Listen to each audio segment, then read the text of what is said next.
एक लड़का 50 के नोट का चुम्मा लेता है। तो चलिए उस 50 के नोट का बीता हुआ कल देखते हैं कि वो किन किन लोगों के हाथों में गया था। तो पहले वो नोट एक भिखारी को पड़ा हुआ मिला था, तो उस भिखारी ने उस नोट को अपने मुंह में रख लिया था। फिर थोड़ी देर बाद वो 50 का नोट फुग्गे वाले के पास चला जाता है और वो फुग्गे वाला उस नोट को अपने कान में रख लेता है। फिर एक दुकान वाला बाथरूम कर रहा होता है, तो उसका हाथ बाथरूम में गंदा हो जाता है और वो उन्हीं गंदे हाथों से उस 50 के नोट को छू लेता है और अपने पास रख लेता है। फिर दुकान वाला एक लड़के को वो 50 का नोट दे देता है, तो वो लड़का उस नोट को अपनी जेब में रख लेता है। तो उस लड़के की जेब फटी रहती है और वो नोट उसकी टांगों को चूमते हुए नीचे गिर जाता है। फिर एक लड़का उस नोट को उठा लेता है और उसे चुम्मा देने लगता है। तभी उसमें एक बोल पड़ती है, तो एक लड़का उससे बोल उठाने का बोलता है। तो वो लड़का बोलता है, हट बे, पता नहीं कहाँ कहाँ गंदगी में गई होगी ये गेंद और तू मुझसे उठवा रहा है, गंदा नहीं हो जाऊंगा मैं। और नोट को प्यार करने लगता है। वो नोट कितने लोगों की वजह से गंदा हो चुका है। सोचने वाली बात है कि हम जो नोट इस्तेमाल कर रहे हैं, तो वो किन किन लोगों के हाथों से गुजर कर आता।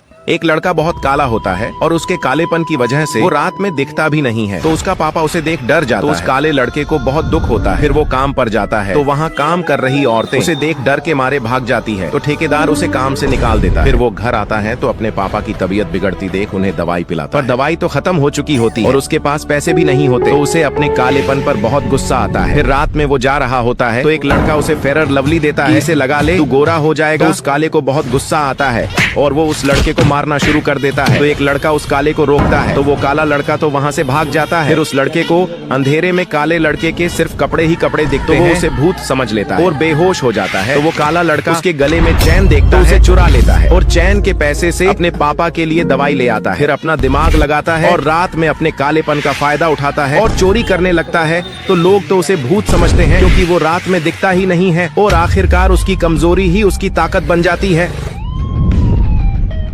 ये है अमीरों की पार्टी, जिसमें अमीर लोग बिल्कुल डिजाइनर कपड़े पहनकर पार्टी में आते हैं। फिर एक भिखारी उन्हें देखता है, तो एक अमीर वही एक लड़के को भगा देता है जो उनकी पार्टी को छुपके से देख रहा होता है। और भिखारी को अपने जैसे कपड़े पहने उसे अपना रिश्तेदार समझने लगता है और उसे पार्टी में शामिल कर लेता है। फिर वो भिखारी वहाँ का खाना देखता है तो चौंक जाता है। तभी उससे एक गेस्ट शराब पीने का बोलता है, तो वो मना कर देता है। तो अमीर सोचता है, वाह क्या एटीट्यूड है। फिर वो भिखारी समोसे खाते खाते देखता है कि इन सब लोगों ने फटे फटाए कपड़े पहने हैं, बिल्कुल मेरी तरह। तो उसका दिमाग चलता है और वो अपने छोटे भाइयों को पार्टी में ले आता है और वो सभी बहुत सारा खाना लेकर साइड में बैठकर खाने लगते हैं। तभी वो देखते हैं कि अमीर लोग पैसे उड़ा रहे हैं, तो वो सभी खाना छोड़ पैसे लूटने लगते हैं। तो उनका बड़ा भाई उन सबको नीचे से उठाता है और उन्हें चुपचाप रहने का बोलता है। फिर वो सब भिखारी पूरा खाना बोरी में भर लेते हैं और वहाँ से भाग जाते हैं और अमीर लोग तो डांस ही करते रहते हैं।